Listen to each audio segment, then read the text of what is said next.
ഭിന്നിപ്പുണ്ടാക്കാൻ വേണ്ടി ഇപ്പം ഇന്നലെ തന്നെ ഏതോ ഒരു ചാനലിൽ ഒരു വാർത്ത, പിന്നെ മുസ്ലിം ലീഗിന്റെ മന്ത്രിമാരിലെ അധികം പിന്നെ മുജാഹിദുകളാണ്.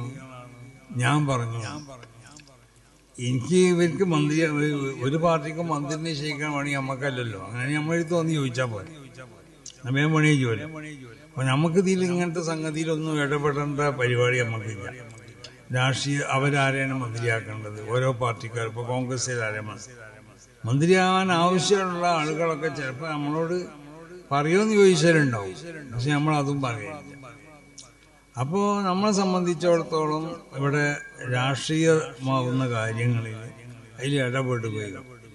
ആരെയാണ് ഇപ്പോൾ മുഖ്യമന്ത്രി ആരാവേണ്ടത് എന്നോട് പത്രക്കാരൊക്കെ ചോദിച്ചു. ഞാൻ പറഞ്ഞത് 63 ആളുണ്ട്, ഇവരൊക്കെ അതിന് പറ്റുന്നവരാണ് കോൺഗ്രസ്, അതിന് ആരും ആവാം. ഇതൊന്നും നമ്മൾ തീരുമാനിക്കുകയാണെങ്കിൽ പിന്നെ നിങ്ങൾ ഡൽഹിക്ക് പോകണമെന്ന് ചോദിച്ചു.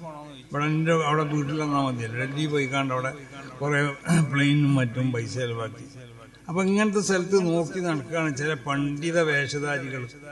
നമ്മളെ പണ്ഡിതന്മാരാണെന്ന് നമ്മൾ പണ്ഡിതന്മാരായി പുറത്തിറക്കിയാൽ പറ്റും.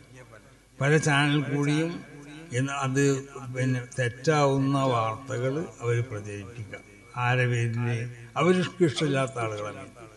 അപ്പം എന്നെ സംബന്ധിച്ച് ഞാൻ അങ്ങനെ പറഞ്ഞെന്ന് പറയുമ്പോൾ അപ്പം പല എന്തിനാ മൂപ്പർക്ക് അത് പറയേണ്ട ആവശ്യമുണ്ട്, മൂപ്പരെന്താ അത് പറയാൻ. അങ്ങനെ നമ്മൾക്ക് ഇവിടെ അവിടെ സുന്നത്ത് ജമാഅത്ത് നടത്താൻ വേണ്ടിയല്ലല്ലോ മന്ത്രിനെ തിരഞ്ഞെടുക്കുന്നത്. സുന്നത്ത് ജമാഅത്തിന്റെ നടത്തിപ്പിന് വല്ല ആവശ്യമുണ്ടെങ്കിൽ അതിന് നിയമപരമായിട്ടുള്ളത് അവർ ചെയ്തു തരണം. അത് ചെയ്തിരുന്നിട്ടില്ലെങ്കിൽ അപ്പം അതിനുള്ള പരിഹാരം നമ്മൾ കാണുകയും ചെയ്യും, അത് വേറെ. അപ്പോൾ അതാണ് അവരെ പണി, അല്ലാതെ സുന്നത്ത് ജമാഅത്ത് ഉണ്ടാക്കാൻ വേണ്ടിയാണോ? അപ്പോൾ അവിടെ മുജാഹിദായി ഇനി പിന്നെ വേറെ വല്ല മതക്കാരനായി ഇനി മതമില്ലാത്തവനായി അതിലേക്ക് നമ്മൾ നോക്കേണ്ട ആവശ്യമില്ല.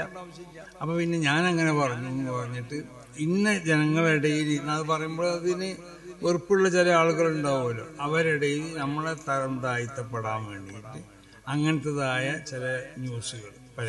അപ്പോൾ അന്വേഷിച്ച് നോക്കുമ്പോൾ കൊടുത്ത ആളെ പേര് നമുക്ക് കിട്ടി, ഇന്ന ആളാണ് കൊടുത്തിട്ടുള്ളത്, അവൻ എന്തോ ഒരു ബിരുദധാരിയാണെന്നാണ് പറയുന്നത്.